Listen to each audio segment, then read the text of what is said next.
जय हिंद दोस्तों। आपका स्वागत है आज की नई वीडियो में। आप देख रहे बच्चों के ब्लॉग्स। आज मैं आपको एक प्राचीन मंदिर के बारे में बताऊंगा, जो कि वहां पर पहुंचने पर बताऊंगा।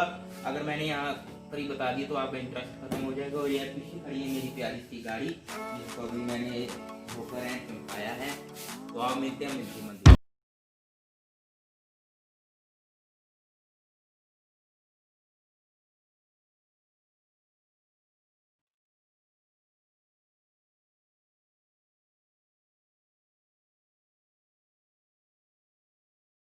अब हम पहुंच गए हैं हाईवे पर, और अब मैं चलाऊंगा अपनी बाइक, क्योंकि जहाँ पर ट्रैफिक कम होती है वहाँ पर मैं चला लेता हूँ। जहाँ पर ट्रैफिक ज़्यादा होती है वहाँ पर मैं बड़े भैया को दे देता हूँ, क्योंकि कौन टेंशन ले यहाँ पर यार।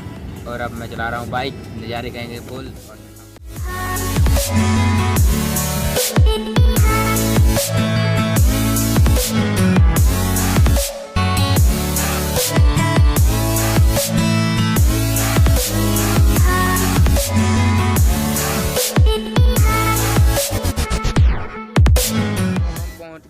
आधे रास्ते में मंदिर हमारे गांव से लगभग 35-40 किलोमीटर की दूरी पर है। तो हम आधे रास्ते में पहुंच गए हैं। आप उधर देख सकते हैं गुरुद्वारा है पुल की इधर। तो पुल को पार करने के बाद भी एक मंदिर गुरुद्वारा आएगा नीचे की तरफ। तो मैं आपको एक इंटरेस्टिंग चीज़ बताता हूँ इस पुल के बारे में। जो ये पुल है ये कम से कम 1-1.5 किलोमीटर के लगभग है। इतना लंबा है ये बड़ा पुल। आपका नए बुलेट की आवाज़ थी। और अच्छा, एक मैं आपको बताता हूँ, शाम को यहाँ पे बड़ा ही सुंदर नज़ारा आता है। आप देख सकते हो जो इधर वो सामने पेड़ दिखाई दे रहे हैं ना आपको, और उन पेड़ों में ये जब सूरज वहाँ पे ढलता है ना, शाम को सनसेट होता है, तो वहाँ पे बड़ा ही अच्छा व्यू आता है। अगर हो पाता शाम को तो पक्का दिखाते आपको, बट ऐसा है नहीं, हमारे पास टाइम नहीं है।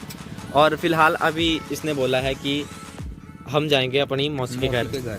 और हमारा मौसी का घर है वहाँ से मंदिर से लगभग 2-3 किलोमीटर की 3 किलोमीटर, हाँ 3 किलोमीटर की दूरी पे है हमारी मौसी का घर वहाँ से। तो स्टे हम रात को वहाँ पे करेंगे मंदिर में। हाँ यार, मंदिर बोल रहा हूँ मंदिर में नहीं, मौसी के घर में स्टे करेंगे हम। स्टे मौसी के घर में करेंगे और फिर सुबह वहाँ से हम चले जाएंगे मंदिर को। फिर मंदिर के बारे में आपको बताएंगे। जो पीछे हाँ, और पीछे जो देख रहे हैं आप दरिया, ये आता है कहाँ से आता है बताओ भाई? ये भाखड़े बांध से आता है, जो यहाँ पर पूरे हिमाचल का पानी इकट्ठा होता है। वहाँ से इस पानी को छोड़ा जाता है भाखड़ा बांध से। बता दे यार एक बार। हाँ, भाखड़ा नंगल है, वहाँ से आता है ना। और हम जा रहे हैं रोपड़ डिस्ट्रिक्ट में। रोपड़ डिस्ट्रिक्ट में मंदिर है वो, वहाँ पे जा रहे हैं। और बस कुछ नहीं। और हाँ, एक चीज़, लोग हमें यहाँ पे ऐसे देख रहे हैं जैसे उन्होंने कभी किसी को कहीं देखा ही नहीं हो, और ऐसे देख रहे हैं। बंदे नहीं देखे गदीना ने। अभी जाता हूँ, मैं दिखा नहीं पाया आपको कि कहाँ सनसेट होता है। अब देख रहे हैं आप, ये सूरज ऊपर है ना, सूरज ऊपर है। और जो सामने ये पेड़ दिखाई दे रहे हैं ना आपको, सारे वाले पेड़, और वो सूरज शाम को ढल के वो वहाँ पे आ जाता है जहाँ पे मेरी उंगली का निशान है। तो वो मतलब बड़ा ही प्यारा व्यू आता है यहाँ का। अगर कहीं बादल हो ना ज़्यादा, तब बड़ा मस्त व्यू आता है। और माफ़ करना, हमारे बाल थोड़े से ख़राब है बिकॉज मैंने हेलमेट लगाया हुआ था, उसकी वजह से नीचे बैठ गए सारे। अब आपको थोड़े से शॉर्ट्स दिखाता हूँ।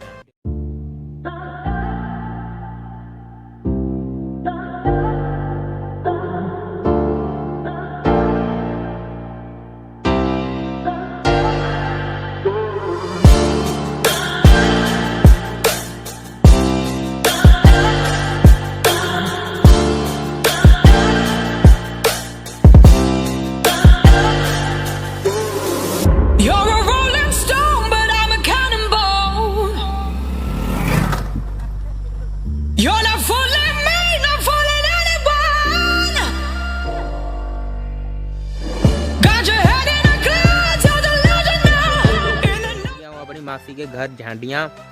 तो जो पीछे देख रहे हैं ये मासी का घर नहीं, ये पीरथान है, लखदाते का मंदिर।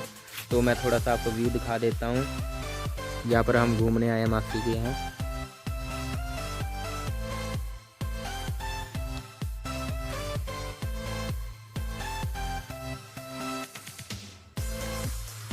अब मैं बताऊंगा आपको कि यहाँ पर घूमने के लिए कहाँ कहाँ जगह कौन सी है। हम जा रहे हैं कहीं भी घूमने, और ये हमारी मासी जी के लड़के हैं, जो मेरे बड़े भैया जैसे हैं। बड़े भैया जैसे क्या, मेरे बड़े भैया ही है, हमारा हर पक्ष के साथ देते हैं। तो अब हम जा रहे हैं, हमको बताएंगे कि यहाँ कौन कौन सी जगह कहाँ पर घूमने लायक जगह है, तो हम आपको बताते रहेंगे। यहाँ पर माता का मंदिर है, ये इस पटू में आपको बाद में दूंगा। पहले हम चलते हैं घूमने, जहाँ जहाँ को हमारे अमित भैया कहेंगे, हमारे मासी के लड़के।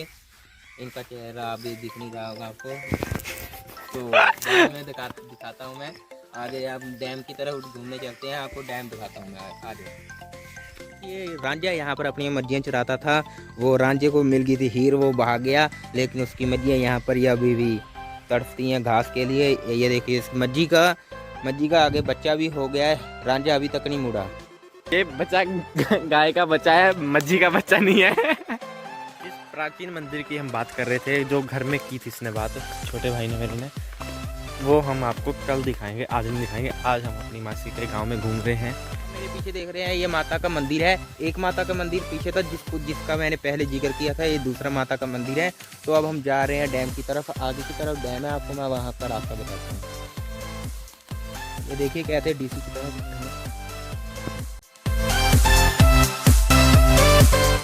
मासी के गांव झांडिया में खड़ा हूँ, मेरे पीछे आप देख रहे हैं छोटा सा डैम है। यहाँ पर पानी बहुत, बरसात के कारण यहाँ पर पानी बहुत तादाद में आ गया है, वरना हम यहाँ पर जब गर्मियों की छुट्टी में आते थे तब हम यहाँ पर नहाते थे डेली आकर। हमारे अमित भैया, दिखाना अमित भैया को, और चलो वो शर्मा रहे हैं अमित भैया, सुमित भैया। हमें आपको सुमित भैया से भी मिलवाना था, लेकिन उनको कोई अर्जेंट काम पड़ गया, इसलिए वो चले गए हैं अपने दफ्तर को। तो यहाँ पर देख लीजिए आप कितना पानी है यहाँ पर। यहाँ पर चारों तरफ जंगल देख रहे हैं, जो यहाँ पर जीव जंतु, जंगली जीव जंतु बहुत रहते हैं। यहाँ पर जंगली जीव जंतु आकर पानी पी लेते हैं, जैसे कि बाघ, जिसको हम चीता कहते हैं। चीता भी यहाँ पर इस जंगल में 2-3 चीते रहते हैं, वो यहाँ पर अक्सर रात को आकर पानी पीते हैं। और यहाँ पर जंगली जीव जंतुओं को इस डैम का बहुत फ़ायदा है, ये गाँव वालों ने बहुत अच्छा काम किया है। आपको जो यहाँ के बच्चे हैं, यहाँ के बच्चा, यहाँ को एक कुर्सी है जिसको वो शक्तिमान, सभी ने देखा होगा शक्तिमान, उसकी कुर्सी कहते हैं। अब हम शक्तिमान की कुर्सी देखने चलते हैं, देखते हैं कैसी कुर्सी है। आ जाओ मेरे साथ यार।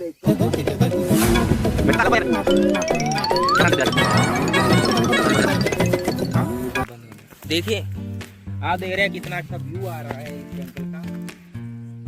बोले क्या बात कर रहे बाप? वीडियो बनाया करती, बोल तू। साले का खोपड़ी तोड़ साले का। ओ यार शुरू से सारी कटनी पैनी, बोल तू बोल। तो हम पहुंच गए शक्तिमान की कुर्सी के पास, जिसको यहाँ के बच्चे शक्तिमान की कुर्सी कहते थे। ये है शक्तिमान की कुर्सी।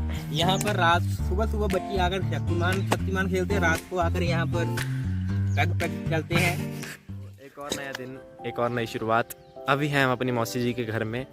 तो रात को हम लेट सोए थे, इसलिए सुबह लेट उठे, और अभी दोपहर के लगभग 1:30-2 बजे के करीब टाइम है।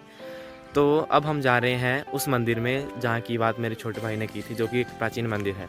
उसके बारे में एक बड़ा ही अमेजिंग फैक्ट बताते हैं वहाँ के लोग, तो मैं जो आपको वहाँ पे चल के बताऊँगा। तो मिलते हैं मंदिर में।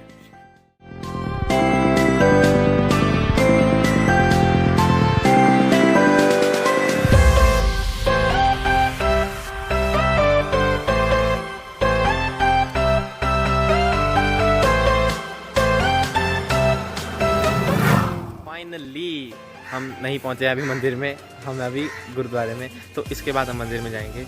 गर्मी बहुत हो चुकी है यार, यहाँ पे तो बहुत ही ज़्यादा है। पंजाब में तो बहुत ज़्यादा गर्मी है, हमारे घर में अभी थोड़ी कम है, घर की साइड, क्योंकि वहाँ पे थोड़ा सा पहाड़ी इलाका आ जाता है, तो थोड़ी कम है।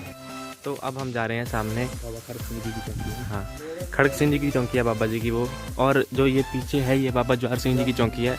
यहाँ पे अंदर कैमरा अलाउड नहीं था हमें, तो मना कर दिया था। वहाँ पे बाबा जी बैठे हुए थे, उन्होंने बोला बेटा यहाँ पे कैमरा नहीं अलाउड है।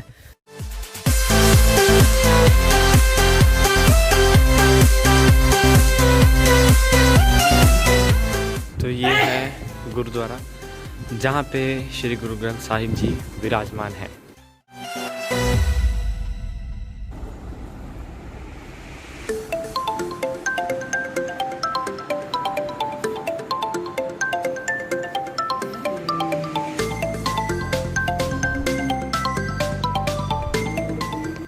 अब हम जा रहे हैं मंदिर को।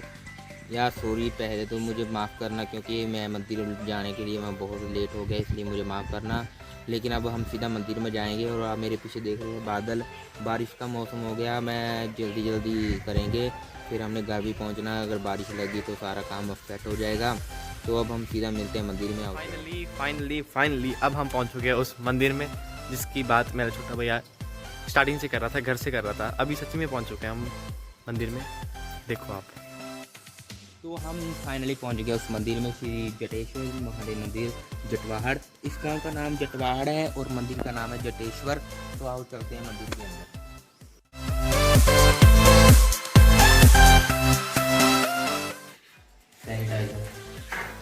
चरनामत है ये 2 बूंद।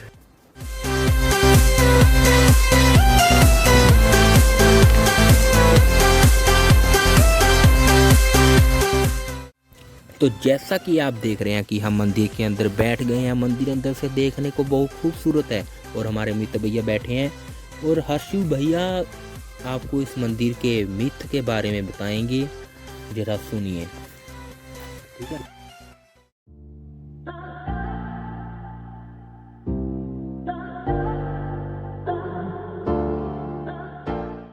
तो अब मैं आपको बताऊंगा इसके बारे में जो मिथ हैं या फिर जो फैक्ट इसके बारे में यहाँ के लोग बताते हैं। इसके पीछे एक कहानी बताई जाती है।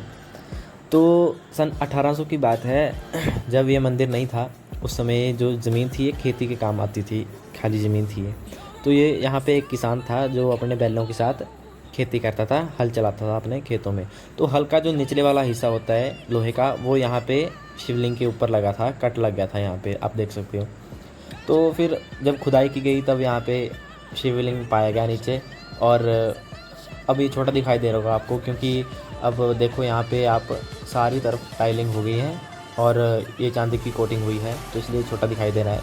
तो जब फिर उसके बाद जब मंदिर की खुदाई की गई यहाँ पे पूरे की, तो यहाँ पे कुछ स्तंभ वगैरह पाए गए जो कि महाभारत काल के बताए जाते हैं, जो कि मैं आपको आगे दिखाऊँगा। तो हो सकता है ये शिवलिंग भी महाभारत के टाइम का हो, उसका कुछ संबंध हो महाभारत से। तो फिर अब इसके बारे में कुछ ज़्यादा जानकारी हमें है नहीं है। आप ऊपर देख रहे हैं कि यह सन 1830 में मंदिर की खुदाई के समय पाए गए थे, जो कि महाभारत काल के बताए जाते हैं। ये देखिए एक शिवलिंग वो है, छोटा वो शिवलिंग है। इस शिवलिंग को निकाल कर इधर रख दिया गया था। तो इधर पुरानी मूर्तियाँ नहीं है, ये बहुत पुराना शंख निकला मंदिर की खुदाई के समय। और इधर वो देखो, आप देख सकते हैं, यह स्तंभ 1830 में मंदिर की खुदाई के समय पाए गए थे, जो महाभारत काल के हैं। आप देख सकते हैं स्तंभों को। ये You're a rolling stone, but I'm a cannonball. You're not fooling me, not fooling anyone. आज का व्लॉग हम यहीं पर समाप्त करते हैं। तो हम अपने अमित भैया को आज इनके घर छोड़ने जाएंगे और इसके बाद हम अपने घर को चले जाएंगे। अगर आपको आज का व्लॉग अच्छा लगे तो हमारे ब्लॉग को लाइक शेयर कमेंट जरूर करना और सब्सक्राइब तो जरूर कर देना और 1 घंटे वाला बटन जरूर दबा देना। और एक बात बताना भूल गया, इस वीडियो का हम लगते हैं टारगेट की 100 लाइक तो जरूर कर देना यार मेरे भाई लोग। और जब तक मास्क लगाएं, घर पर रहें, सुरक्षित रहें। जय हिंद।